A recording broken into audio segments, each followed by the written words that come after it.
Bonjour à tous, bienvenue sur Insomnie hors de mon lit.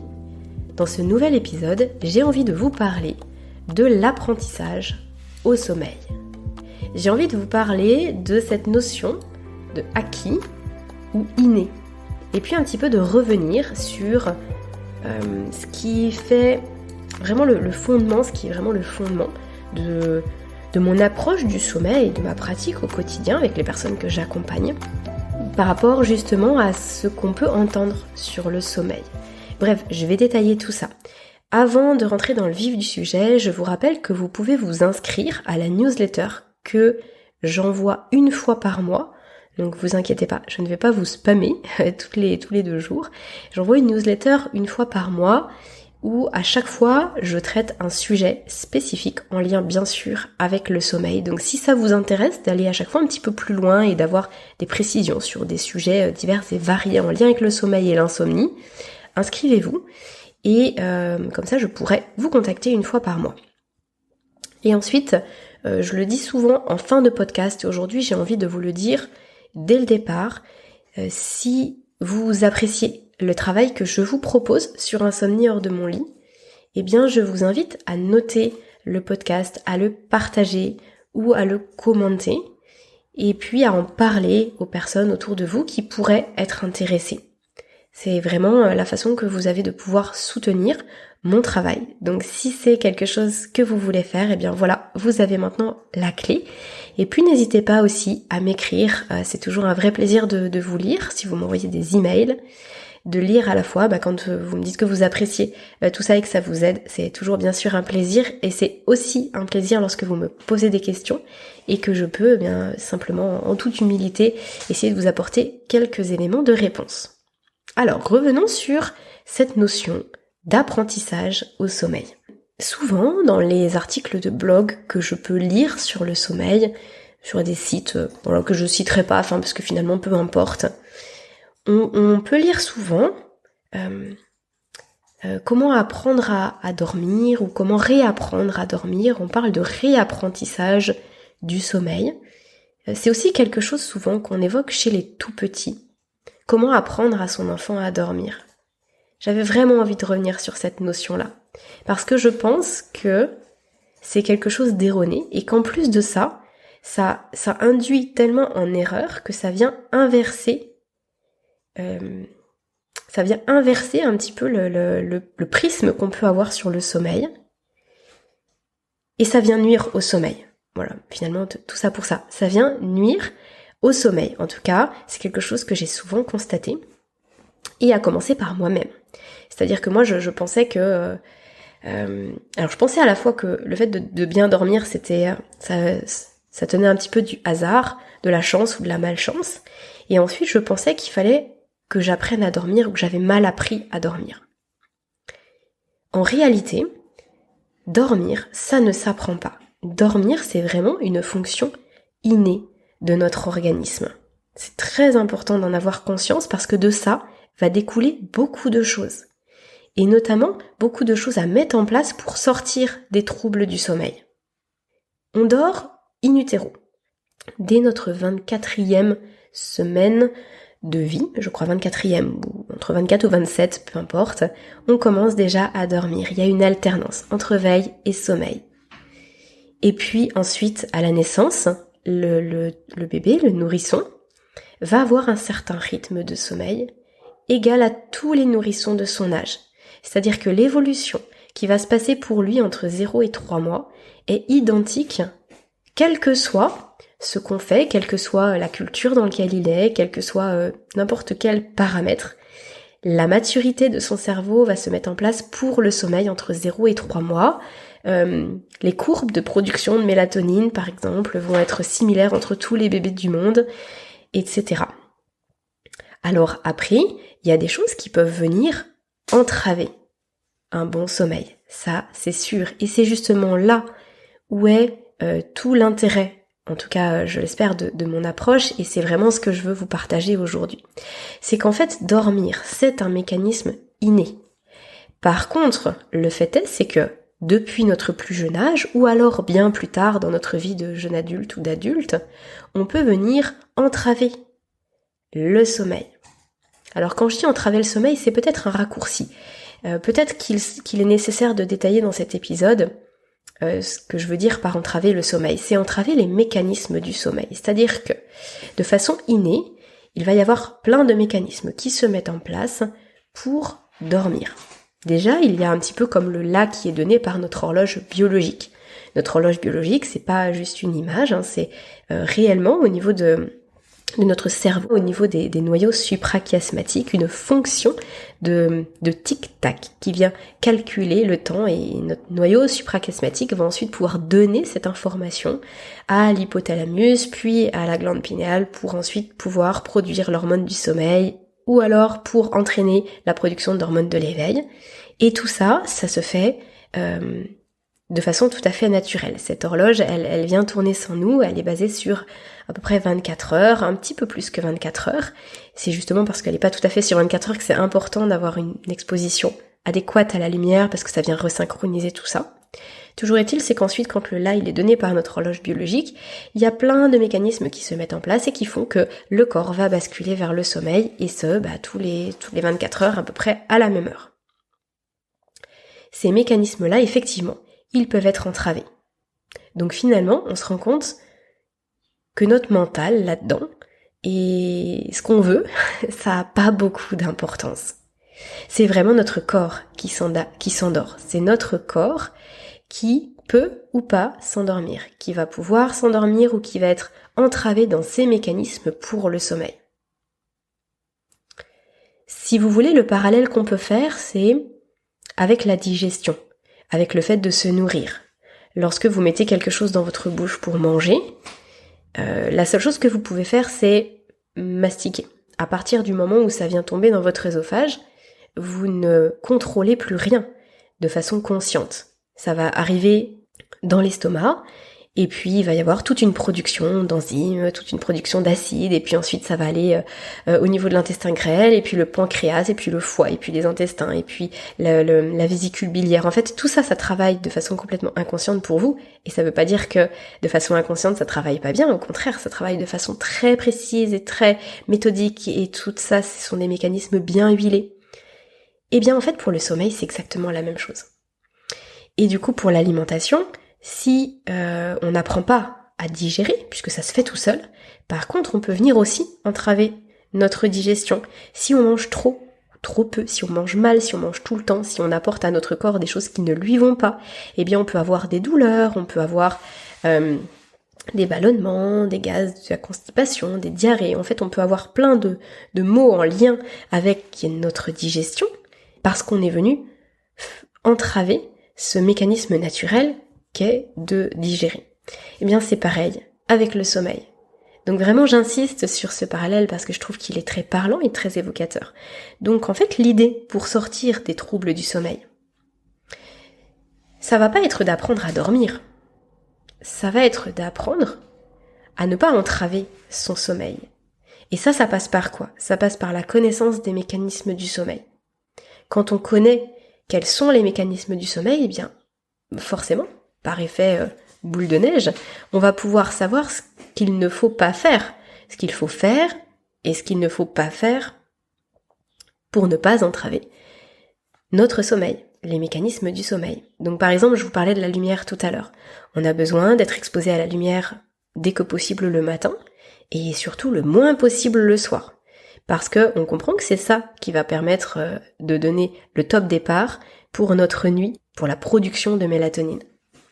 Donc forcément, quand on comprend ce mécanisme-là, si on reste enfermé chez soi, qu'on voit à peine la lumière du jour jusqu'à 16h, et puis qu'ensuite on sort et qu'on reste ensuite devant les écrans jusqu'à 2h du matin, eh bien on peut pas s'attendre à ce que ça se passe correctement. Donc c'est facile de se dire, ok, je vais apprendre à avoir de nouvelles habitudes de sommeil. Et je trouve que ce sens-là de l'apprentissage, c'est pas assez clair. Quand on parle d'apprentissage au sommeil, on se rend pas vraiment compte de ce qu'il y a derrière. Et pour moi, c'était vraiment important de vous en parler là, sur un podcast dédié, parce que le fait de croire qu'on doit apprendre à dormir, ça laisse reposer sur notre mental et sur notre nous conscient une charge et une pression qui est trop importante. On veut dormir par notre volonté. Mais ça ne marche pas, ça ne peut pas fonctionner, c'est pas comme ça du tout que ça fonctionne. Notre cerveau, nos pensées et notre discours interne va influencer notre sommeil, bien évidemment, et pas de façon directe, à travers finalement le cortisol qu'on va produire. Si on rumine sans cesse, qu'on stresse sans cesse et qu'on se met beaucoup de pression mentale, on va venir produire trop de cortisol. Notre corps va être en hypervigilance. Donc forcément, ça va être difficile de basculer vers le sommeil. Mais en aucun cas, c'est le fait de vouloir dormir qui va nous faire dormir. Et ça, c'est un point qui est important. La seule chose qu'on va chercher à faire, de façon consciente et volontaire, c'est de réunir toutes les conditions pour que le sommeil puisse arriver, pour que notre corps puisse, lui, s'endormir. C'est notre corps qui s'endort. Ce n'est pas nous qui endormons notre corps. Donc on va essayer de réunir toutes les bonnes habitudes, on va essayer de réunir toutes les bonnes conditions pour pouvoir ensuite aller vers le sommeil. Et ça, effectivement, ça peut nécessiter un apprentissage. Il faut être honnête, c'est pas quelque chose qu'on apprend sur les bancs de l'école. C'est même pas quelque chose qu'on apprend comme bonne pratique, on va dire même chez notre médecin ou alors dans un quelconque cursus. Finalement, c'est que si on va chercher les informations, qu'on se rend compte de ce qu'il faut faire ou pas pour son sommeil. Ce que vous faites par exemple en écoutant ces podcasts. Donc ça, effectivement, on peut parler d'apprentissage, en tout cas de compréhension, de connaissance et d'apprentissage des mécanismes du sommeil. Et ensuite, surtout, ce qui doit découler de ça, c'est la mise en place de bonnes pratiques, ce que moi j'appelle une bonne hygiène de sommeil. Donc souvent on parle d'apprentissage au sommeil et moi je trouve que ce terme-là, il est trop vague et qu'en plus de ça, il nous met dans une relation au sommeil qui est de j'arrive pas à dormir. J'arrive pas à dormir parce que je pense que c'est mon mental qui doit m'endormir. En fait, il n'y a rien à réussir, c'est-à-dire je dois simplement maîtriser les éléments qui permettent à mon corps de dormir et basta. Et ensuite, je lâche prise. J'aime bien dire que je donne les clés. C'est plus à moi de jouer, c'est à mon corps maintenant de dormir, de s'endormir, c'est à lui de jouer. Je lui donne les clés. Donc oui, j'apprends comment fonctionne mon sommeil pour ensuite mettre en place de bonnes habitudes et ensuite que le sommeil puisse advenir.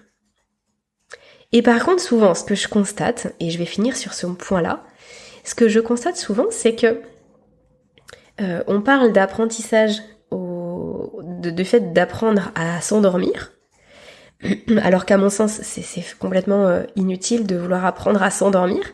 Et par contre, on oublie d'apprendre à se créer des occasions pour se sentir bien avec son sommeil. Je m'explique. Je vous ai souvent parlé de la sieste.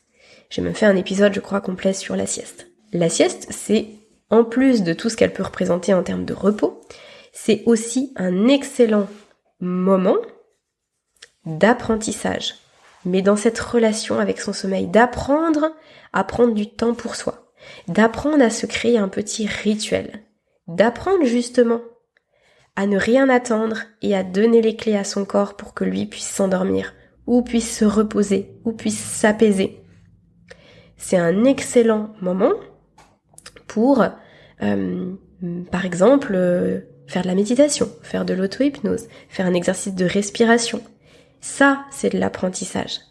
C'est de l'apprentissage et c'est de l'apprentissage de bonnes pratiques. Mais c'est pas de l'apprentissage à s'endormir. Il y a une vraie nuance. Donc en fait, je trouve que derrière ce terme d'apprentissage, on se trompe d'objectif. En se trompant d'objectif, on se met trop de pression. Et en se trompant d'objectif, on n'arrive pas à atteindre son objectif, le vrai. Et puis l'apprentissage aussi, on peut y mettre d'autres choses, donc le fait d'apprendre par exemple à bien respirer. Je parlais là le fait d'apprendre à se trouver un temps pour faire de la respiration par exemple au moment de la sieste, mais il y a aussi simplement le fait d'apprendre à bien respirer. Le fait d'apprendre à utiliser son cerveau différemment, par exemple à travers la méditation ou l'auto-hypnose, on vient basculer entre différents états de conscience, on vient prendre du recul sur les choses, on vient observer nos émotions, mettre une certaine distance, ça c'est de l'apprentissage. Et là, en soi, je suis 1000 fois d'accord avec ce terme d'apprentissage. Et puis bien sûr, par ricochet, cette capacité à traiter différemment les informations, notre relation à notre environnement, notre anxiété par exemple qu'on peut avoir dans notre quotidien, le fait d'apprendre à respirer correctement qui va venir apaiser notre système nerveux, ça, par ricochet, ça va avoir des conséquences très positives sur notre sommeil. Mais on parle pas tout à fait de la même chose. Moi, ce que je voudrais que vous puissiez retenir de ce podcast, c'est vraiment l'idée toute simple, l'idée suivante que votre mental n'a rien à faire au moment du coucher. Ce n'est pas vous qui décidez de vous endormir, c'est votre corps qui s'endort. Et en ce sens, il n'y a rien à apprendre et il n'y a rien à exiger. Le sommeil est une fonction innée de notre organisme. Tout se fait bien à partir du moment où le corps va bien, où il n'y a rien qui vient entraver ces mécanismes. À partir du moment où il y a un déséquilibre, eh bien le sommeil peut en pâtir. Et un déséquilibre quel qu'il soit, et c'est ce qu'on aborde justement semaine après semaine dans ce podcast, c'est qu'il peut y avoir plein de raisons diverses et variées, et souvent, c'est même un cocktail de raisons. C'est pour ça que c'est pas toujours évident de savoir exactement quoi, comment, et qu'il faut un petit peu dénouer cette espèce de pelote de nœuds. Voilà ce que j'avais envie de vous dire aujourd'hui. Donc, apprenez à mettre des choses en place dans votre quotidien. Apprenez à prendre de la distance par rapport à ce qui vous arrive, à faire du tri, à gérer vos émotions, apprenez à naviguer dans vos différents états de conscience, apprenez à prendre du temps pour vous, apprenez à respirer, apprenez comment fonctionne votre sommeil, apprenez de quoi votre corps a besoin pour dormir, et ensuite, lâchez prise, laissez votre corps faire. Il n'y a plus rien d'autre à faire.